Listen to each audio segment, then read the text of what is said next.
we didn't know how good we had it until now, where it's like, a game comes out and it's like, man, there's just a lot of it's I'm gonna like restructure that point I'm making in terms of the AAA space. Like, it feels like the games have gotten more expensive and the quality of the games has gone down. So it's this kind of lever. But then you look at something like Expedition 33, which feels like a AAA game, but they made it with 30 developers. They sold it for $50. Like, it has this whole like, you know, shut up and hold my beer kind of moment when you see Nintendo and then Microsoft following suit and saying games are going to be $80. And if you want to physically get ready to pony up, that's going to be even more money.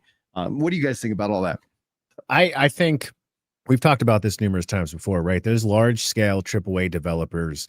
They make games that cost a lot, but as you get much more financial investment behind it, you have to mitigate risk. And we've seen over the last 10 years, games becoming, visually more impressive looking, but less innovative. And because of that, you've played the game before, right? How many games have you played where there's a sequel and it's like, this is fun. It's the same game though. It's just reskinned, right? And so because of that, a team that's smaller, like the one behind Clear Obscure, they can take more risk because they're doing it for less. They're taking more risk on, but it's a risk between a smaller amount of people. There's not as many investors and stakeholders saying, well, we need to make sure we see this type of return.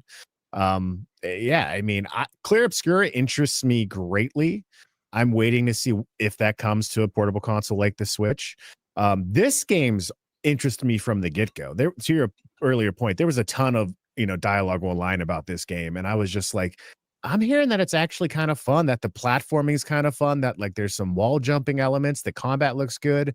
But the most exciting thing to me is that it's not a giant game, right? It's like an experience. Taylor, I'm curious, like how long, would you say total gameplay wise time did it take you to complete?